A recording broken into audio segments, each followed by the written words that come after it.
अस्सलाम वालेकुम, कैसे हैं आप सब। मेरी जो आपकी वीडियो है आप लोगों के साथ वो है दांत निकलना का अमल या टीथिंग जिसे हम बोलते हैं। बच्चों में दांत निकलने का अमल क्या होता है, कब शुरू होता है, ठीक है, और उसमें बच्चों के अंदर क्या इश्यूज़ होते हैं जो हमें देखने चाहिए।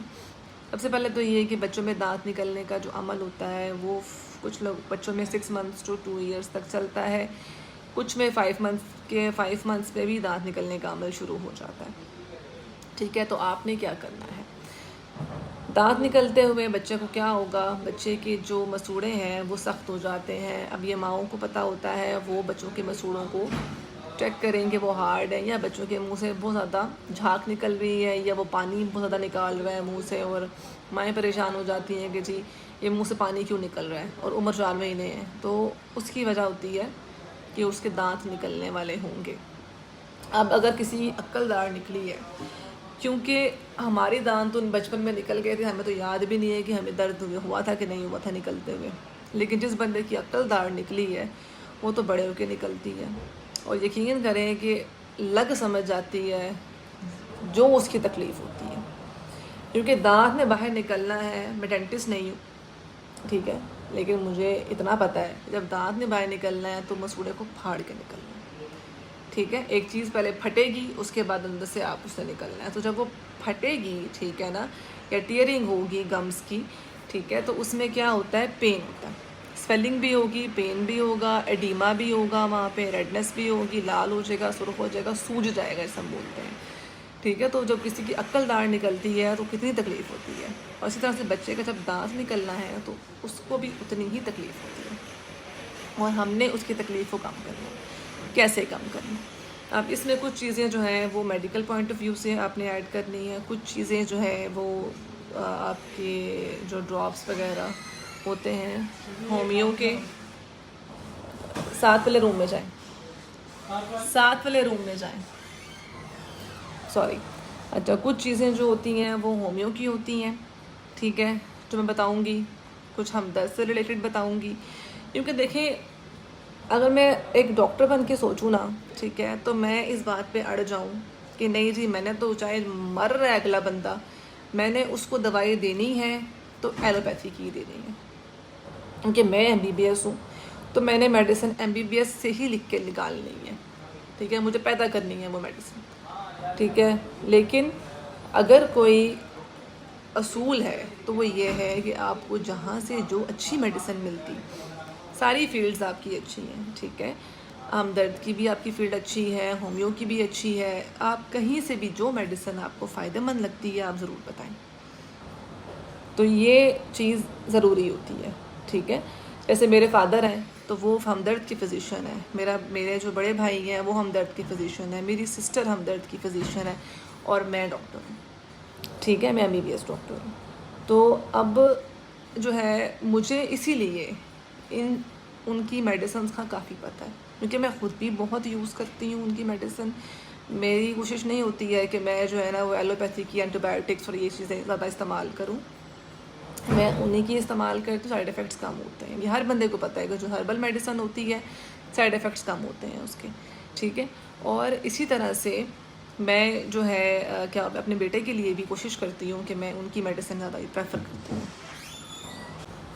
ठीक है। तो मैं बेटे के लिए भी उनकी मेडिसिन ही प्रेफर करती हूँ। तो आपने टीथिंग में ये इसलिए बताने बैठ गई क्योंकि अक्सर लोग होते हैं ना कि उनकी क्रिटिसिज्म तो ज़रा हर जगह होता है, हर चीज़ पे होता है, तो उनकी साइकी, जिससे हम लोगों की भी साइकी होती है कि यार ये तो डॉक्टर है, ये क्या जो है वो टोटके बता रही है, ये क्या हमदर्द की दवाइयाँ बताने बैठ गई है, ये एलोपैथी की दवाइयाँ, वो होम्योपैथी की दवाइयाँ बताने बैठ गई है, ये तो MBBS की बताए, ठीक है। तो मैंने इसीलिए आपको बताया है कि नॉलेज रखना कोई बुराई नहीं है, ठीक है। अगर आप डॉक्टर हैं तो आप होम्योपैथी की बुक भी पढ़ सकते हैं, आप हमदर्द की बुक्स भी पढ़ सकते हैं, अगर वहाँ से आपको अच्छा नॉलेज मिलता है तो आप ज़रूर लें।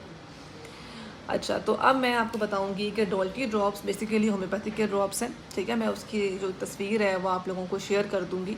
वो आपने 2-3 कतरे अपने हाथ पे लेने, ये काम आपने शुरू करना है 5th मंथ के बाद, या 5th मंथ पे शुरू करते हैं। ड्रॉप्स लेके बच्चे के दांत के अंदर ऊपर, मतलब दांत तो है नहीं, मसूड़ों में अच्छी तरह ऊपर और नीचे लगा देना है, और ये आपने काम शुरू कर देना है 5th मंथ के बाद। ठीक है। और ये आपने दिन में 2 से 3 दफ़ा लाजमी करना है, 2 से 3 दफ़ा लाजमी करना है। और उसके बाद रूटीन है, उसके बाद ये स्टॉप नहीं है, ठीक है। अगर कोई भी इशू दांत से रिलेटेड है 1 ईयर तक तो आप करेंगे 1 ईयर के बाद भी जब उसकी आपके मोलर्स निकलेंगे, ठीक है, या दाढ़ें निकलेंगी, तो उस टाइम पे भी आपने ये टीथिंग में आपने जो है ये ड्रॉप्स लगाने ही लगाने हैं। तो ये बेसिकली आपका ये जो है अमल हो गया। दूसरा ये है कि आपने क्या करना है, जो डे 1 से करना है वो विटामिन डी ड्रॉप्स हैं, डी मैक्स के नाम से आते हैं। इसका लिंक मैं डाल दूँगी। अब ये एलोपैथिक की मेडिसिन है, ठीक है ना। तो मेरी कोशिश है कि मैं आपको हर वो चीज़ बताऊँ कि जो रिगार्डलेस ऑफ द फील्ड, ये नहीं है कि होम्योपैथी से है तो मैंने वो नहीं बतानी, नहीं। इसके अलावा ग्राइप वाटर्स जो आप देते हैं बच्चे को, वो भी टीथिंग में बहुत रोल प्ले करते हैं। और अगर उसकी टीथिंग शुरू हो गई है तो आप उस ग्राइप वाटर का यूज़ बढ़ा दें, ठीक है। तो ये चीज़ें बहुत ज़रूरी हैं जो मैं आपको बता रही हूँ। और मैंने आप लोगों को colic drops, gripe water, D max drops, ये सारे डे 1 से बताए हैं। साइलेनेस जो मैंने नाक के लिए बताया डे 1 से बताया, लेकिन जो मैंने आपको डोल्टी ड्रॉप बताए हैं टीथिंग के लिए, वो मैंने आपको बताए हैं 5 मंथ से ऑनवर्ड, ठीक है। अगर एक डोल्टी ड्रॉप से भी फ़र्क नहीं पड़ता, अव्वल तो ये बेस्ट ड्रॉप्स हैं, लेकिन अगर कुछ बच्चों को नहीं सूट करते तो MR21 की टैबलेट्स होती हैं, वो भी होम्योपैथिक की हैं। उसका लिंक भी मैं आपको डाल दूँगी डिस्क्रिप्शन में।